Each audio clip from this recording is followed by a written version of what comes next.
Hi friends, Ayyanar துணை serial இன்றைக்கி நாளைக்கான எபிசோடு பார்க்கலாம். புதுசாக பார்க்குறவங்க சப்ஸ்கிரைப் பண்ணிக்கோங்க, லைக்கு ஹைப்பு கொடுத்து விடுங்க. வாங்க வீடியோக்குள்ளே போகலாம். நேற்றுக்கு எபிசோடு எதில் முடிச்சிருப்பாங்கன்றது பார்த்தீங்கன்னா, இவர் மனோகர் வீட்டுக்கு வந்திருப்பார். கோவில் கூட்டிகிட்டு போகிறேன் நிலாவை அப்படின்னு சொல்லியிருப்பாங்க.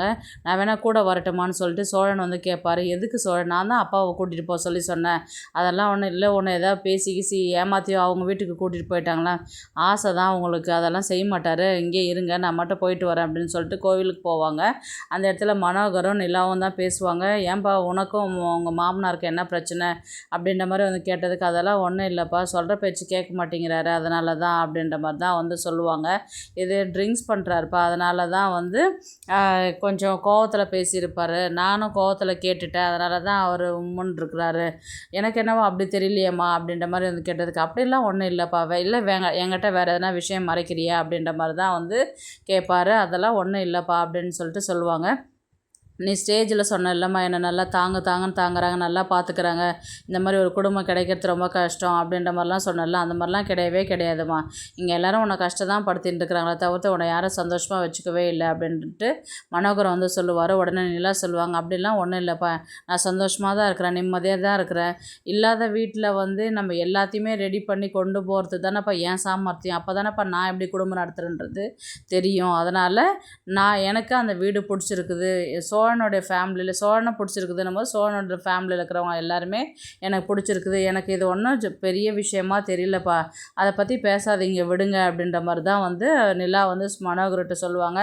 என்ன தான் இருந்தாலும் நீ மாற்றிக்கவே மாட்டாமா அப்படின்ற மாதிரி தான் அவர் சொல்லிவிட்டு அதுக்கப்புறம் வீட்டுக்கு வருவார். வீட்டுக்கு வந்ததுக்கப்புறம் பார்த்தீங்கன்னா, இந்த மாதிரி வண்டி எடுத்துகிட்டு வந்தேன் நான் அவ்வளோ தூரத்துலேருந்து, ரொம்ப டயர்டாக இருக்குது மாப்பிள்ளை, நீங்கள் கொஞ்சம் எனக்கு ஹோட்டல் வரலி ரூம் வண்டி ஓட்டிகிட்டு வரீங்களா அப்படின்ற மாதிரி தான் கேட்பாங்க.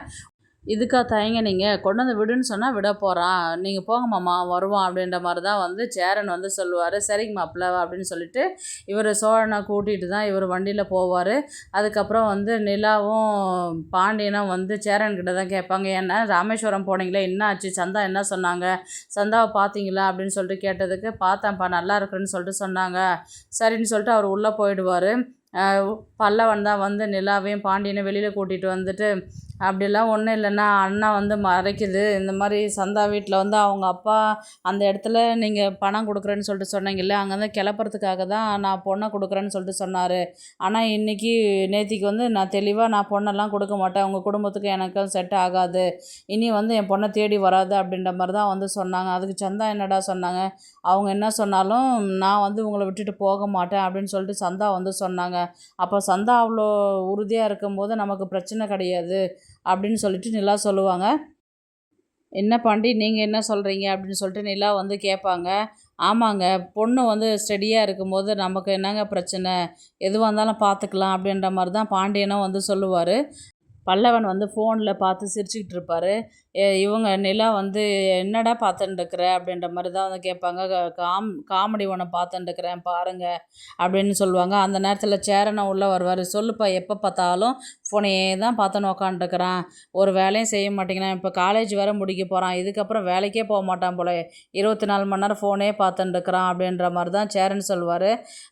இவங்க உடனே பல்லவன் சொல்லுவாங்க, இல்லைண்ணா நான் படிப்பு முடிச்சுட்டு உடனே குரூப் 1 தேர்வுக்கு தான் நான் ட்ரைனிங் போகலான்ருக்கிறேன், நான் டியூஷன் போகலான்ருக்கிறேன், ஆல்ரெடி என் ஃப்ரெண்டு ஜாயின் பண்ணிட்டான், என்னையும் ஜாயின் பண்ண சொல்லியிருக்கிறான், அங்கே தான் போகணும் நான் அப்படின்னு சொன்னதுக்கு, நல்ல விஷயமா இருக்குது, அந்த இடத்துல படித்து முடித்தா கண்டிப்பாக கவர்மெண்ட் வேலைன்றது கிடைக்கும் அப்படின்னு சொல்லிட்டு இவன் பல்லவனை சொல்லும் போது சேரன் சொல்லுவான், நம்ம குடும்பத்தில் யாராவது ஒரு ஆள் கவர்மெண்ட் வேலை செஞ்சால் எனக்கு ரொம்ப சந்தோஷம்டா, ப்ரைவேட்லலாம் பார்த்தோன்னு வச்சுக்கேன் நிலையான வேலை கிடையாது, ஆனால் இதே கவர்மெண்ட்லனா கம்பல்சரி பென்ஷன் கொடுத்து கையில் வேலை கொடுத்து 2 நாளைக்கு ஒரு முறை லீவு கொடுத்து ஜாலியாக போவோம்டா, கம்பல்சரி நம்ம கவர்மெண்ட் வேலை பார்த்தா ரொம்பவே சந்தோஷமாக இருக்கும், குடும்பமும் நல்லா இருக்கும் அப்படின்ற மாதிரி சொன்னதுக்கு, நீ கவலைப்படாதடா, நான் கண்டிப்பாக கலெக்டர் ஆவேன், இல்லைன்னா ஐஏஎஸ் ஆஃபீஸர் ஆவேன், ஏதாவது ஒன்று ஆகுவேன், அப்போது உனக்கு சந்தோஷம் தானே அப்படின்ற மாதிரி சொன்னதுக்கு, டே பல்லவா நீ அப்படிலாம் பேசுகிற,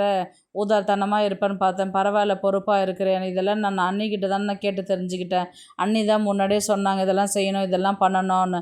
சரி இப்போ நீ உடனே நிலா வந்து ஏன்டா இப்போ நீ போடுறன்னா அதுக்கு கோச்சிங் போனோம் இல்லையா அப்படின்னு கேட்டதுக்கு, நான் சொல்லணும்னு நினச்சேன் நீங்களே சொல்லிட்டீங்க. அந்த மாதிரி என் ஃப்ரெண்டு வந்து ஒரு நல்ல கோச்சிங் சென்டரில் சேர்ந்துருக்குறான். அந்த இடத்துல வந்து போய் முடிச்சுட்டு போகிறவங்களுக்கு எல்லாமே கவர்மெண்ட் வேலை தான் கிடைக்கிது.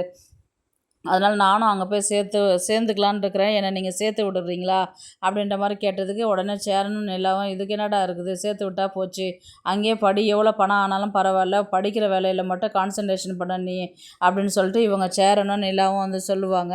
தேங்க்ஸ்ண்ணா அப்படின்னு சொல்லிட்டு சொல்லுவாங்க. அடுத்தது வந்து சோழன் வந்து இவர் பாண்டியன் கடையில் தான் வந்து உக்காண்டிருப்பார். என்னடா உன் மூஞ்சி தூக்கி வச்சுட்டு உக்காந்துக்கிறேன், என்னடா உன் பிரச்சனை, மாமனார் எதனா சொன்னாங்களா அப்படின்னு சொல்லி கேட்டதுக்கு, எப்படா கரெக்டாக சொல்கிறேன்னு, ஆமாம் அவர் கூட தான் தனியாக போனேன், அதனால் கண்டிப்பாக அவர் எதனா பேசியிருப்பார், என்ன விஷயம் அப்படின்னு சொல்லிட்டு கேட்பார். அப்புறம் நடேசன் வந்து நடந்த விஷயத்தெல்லாம் சொல்லும்போது, என் பொண்ணு வந்து எவ்வளோ வசதியான இடத்துல வாழ்ந்த பொண்ணு, ஒரு டிவி வாங்க கூட அவளால் முடியலையா, ஒரு நார்மல் சின்ன வீட்டில் கூட பார்த்திங்கன்னா ஒரு டிவின்றது இருக்குது, என் பொண்ணுக்கு அந்த டிவி பார்க்கறதுக்கு கூட கொடுப்பன இல்லாத இருக்குது, அவள் எவ்வளோ கஷ்டப்படுறா, ஒரே பொண்ணை ரொம்ப செல்லமாக கொடுத்து வளர்த்தேன், ஒரு கோட்டீஸ்வரம் பொண்ணு இந்த அளவுக்கு டிவி பார்க்கறதுக்கு கூட அவளால் முடியலையேன்னா அப்படி என்ன மாப்பிள்ள நீங்கள் அப்படின்ற மாதிரி தான் வந்து மனோகர் வந்து கேட்பார். இவர் அமைதியாகவே காரை ஓட்டிக்கிட்டு வருவார்.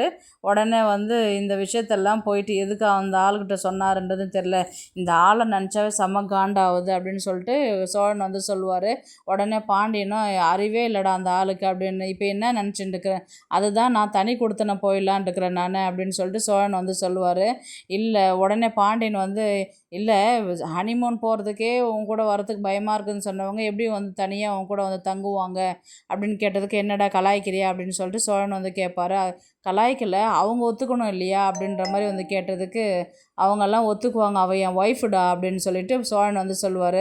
அதுக்கப்புறம் உன் இஷ்டம் தானே, அதுக்கு தான் நம்ம வீட்டு பக்கத்தில் ஒரு அப்பார்ட்மெண்ட்டில் வீடு பார்த்துட்டு பொருள் எல்லாம் வாங்கி போட்டு நிலா வான்னு சொன்னால் வரப்போகிறா அப்படின்னு சொல்லிட்டு இவர் சோழன் வந்து சொல்லுவார். இதுதான் உன் முடிவாடா அப்படின்ற மாதிரி தான் வந்து கேட்டதுக்கு, ஆமாம் அப்படின்னு சொல்லிட்டு சொன்னதுக்கு, அப்புறம் உன் இஷ்டம்டா, சரி வா டீ குடிக்க போகலான்னு சொல்லிட்டு இவங்க டீ குடிக்கிறதுக்கு போயிடுவாங்க.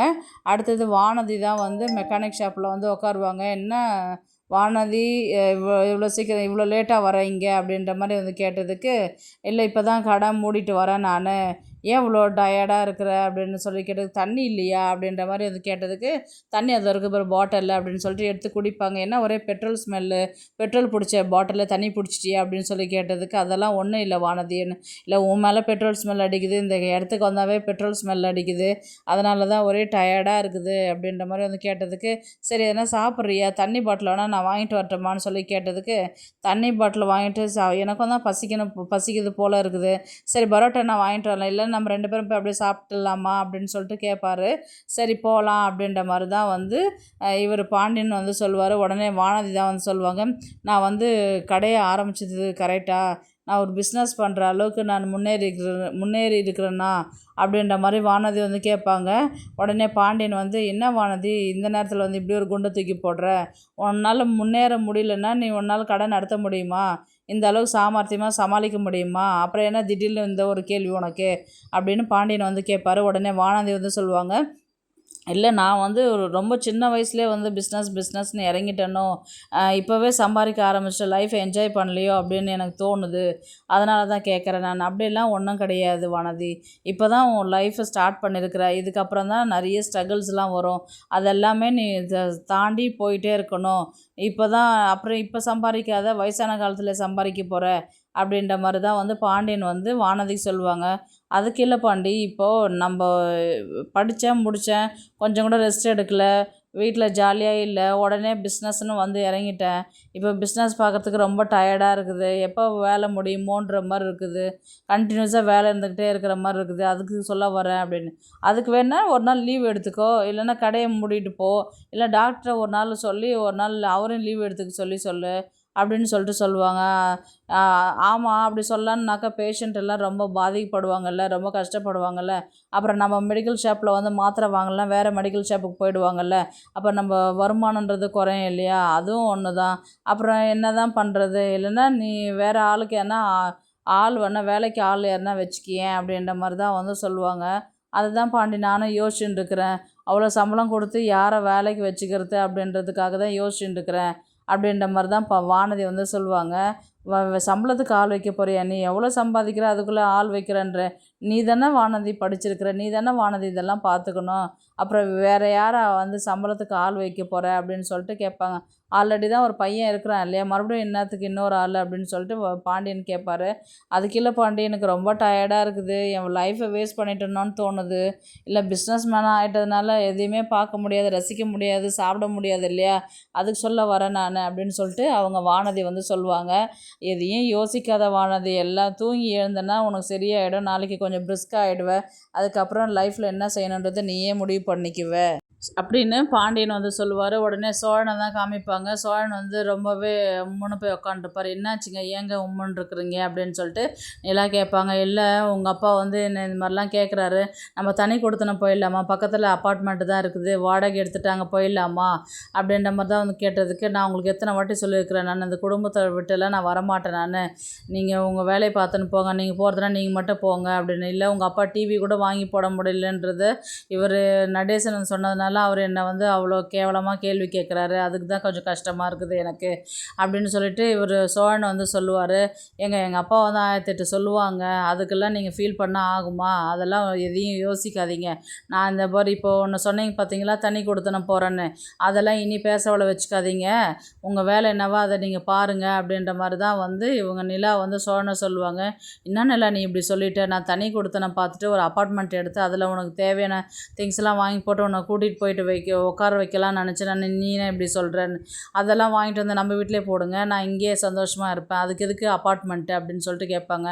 ஆமாம், இல்லை இதுவும் நல்ல ஐடியாவாக தானே இருக்குது, இதெல்லாம் வாங்கி அங்கே போடுறதுக்கு அதை நான் வாங்கி இங்கே போட்டிருக்கலாமே, இதை நான் யோசிக்கவே இல்லையே, அதுதாங்க மூளை வேணுன்றது, மூளையே இல்லாதவங்ககிட்ட நம்ம என்னங்க பேச முடியும் அப்படின்னு சொல்லிட்டு கிண்டல் அடிச்சுட்டு அவங்க நிலா வந்து உள்ளார போயிடுவாங்க. இவனா கடைசியில் என்னை பாராட்டுறாளா இல்லைன்னா இது கலாய்க்கிறாளா அப்படின்னு சொல்லிட்டு இவர் சோழன் வந்து நினைப்பார். என்னவோ இவளுக்கு பொருள் வேணும் அப்படின்னா அப்புறம் ஒரு நேரத்தில் வேணான்றா, இவளை புரிஞ்சிக்கவே முடியலையே அப்படின்ற மாதிரி தான் வந்து சோழன் வந்து பேசிக்கிட்டு புலம்பின்னு இருப்பார். பார்க்கலாம் கதையை வந்து எப்படி எடுத்துகிட்டு போகிறாங்கன்றது. ஏன்னா வானதி வந்து கண்டினியூஸாக இனி வந்து மெடிக்கல் ஷாப்பு நடத்துவாங்களா, இல்லை பாண்டியனை விட்டு பிரியக்கூடிய ஒரு சூழ்நிலைக்கு வருமா, ஏன்னா அவங்க பெட்ரோல் ஸ்மெல் பிடிக்கல, இது ஒரே பெட்ரோலாக இருக்குது, உன் மேலே ஸ்மெல்லு வருது, எனக்கு அது பிடிக்கவே இல்லை அப்படின்ற மாதிரி தான் வந்து அவங்க பேச்சு கொடுக்க ஆரம்பிக்கிறதுனால அவங்களுக்கும் டாக்டருக்கும் கொஞ்சம் கனெக்ஷன் போயிட்டு அப்படி கதையை கொண்டு போகிற மாதிரி தான் இருக்கும். பார்க்கலாம் கதையை வந்து எப்படி எடுத்துகிட்டு போகிறாங்கன்றது. இந்த வீடியோ உங்களுக்கு பிடிச்சிருந்தா ப்ளீஸ் லைக் பண்ணுங்கள், ஷேர் பண்ணுங்கள், சப்ஸ்கிரைப் பண்ணுங்கள். தேங்க்ஸ் ஃபார் வாட்சிங். எங்கள் வீட்டுக்கும் இந்த வீடியோ பிடிச்சிருந்தா லைக் பண்ணுங்க, நம்ம சேனலை சப்ஸ்கிரைப் பண்ணுங்க, உங்க ஆதரவு ரொம்ப முக்கியம். நன்றி.